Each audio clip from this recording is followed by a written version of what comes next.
Amy Rizzuto of Amy Rizzuto Photography, and today I'm vlogging to you from sunny West Palm Beach, Florida. I'm so excited because today I'm shooting another destination wedding with Melissa DeYoung of Stay Forever Photography. Today, appropriately, we are going to be talking about the wedding day schedule, and we're even going to dive into a wedding day timeline. When I first meet with the bride and groom, I will ask them what time they're going to be holding their ceremony. Then I'll look up what time the sun sets. This will depend on whether I'm going to suggest a first look for the bride and groom. Now, what is a first look? A first look is when the bride and groom choose to see each other before the ceremony. For example, if the bride and groom are going to be getting married that day at 6 o'clock and the sun's going to set at 6:45, that would be a perfect time to do a first look. When a bride and groom opt to do a first look, I'll pick out an intimate location for them to meet. They'll see each other for the first time alone, and that moment can be so special. This also gives the bride and groom time to spend more of their wedding day together. After all, isn't that what the day is for? After we nail down whether the bride and groom are going to do a first look or whether they're going to see each other for the first time walking down the aisle, I'll work backwards from there. I'm going to give you a little sample of what a wedding day timeline would look like, but remember, it's custom for each bride and groom.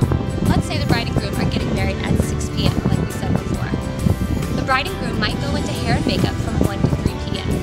As a photographer, I would probably want to arrive around 2:30. This would give me a chance to get pictures of the bride and groom while she's getting her hair and makeup done.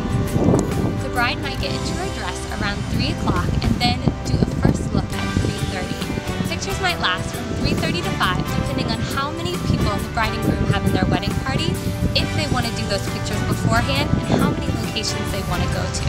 Like I said before, it really depends on the bride and groom, and each schedule is tailored to them. After all the photos are taken, I would want the bride and groom to get tucked away before the ceremony. I usually like them to be tucked away at least 30 minutes to an hour so they can relax and have some downtime before they go and get married. Ceremony, of course, like we said, would be at 6 p.m. and then cocktail hour would probably be after at 7. If the bride and groom haven't taken their wedding photos yet, this would be the time we would do it. We also might take some formal pictures of the family at the church. If the bride and groom have already had their first look and taken pictures beforehand, I might steal them away for a few sunset pictures if this is something they wanted to do. Then it's time to party, on to the reception. I usually suggest to bride and grooms that the photographer be there for at least 2 hours. This gives us time to capture any of the important traditions like the cake cutting, the garter and bouquet toss, or the first dances. It also gives us time to capture a lot of dancing photos. That's something fun you might want for your album later. If the bride and groom are doing a grand exit, I'll stay till the end, but if they're not, usually within the first 2 hours, we've gotten enough pictures of the reception to fill up 10 pages of the album.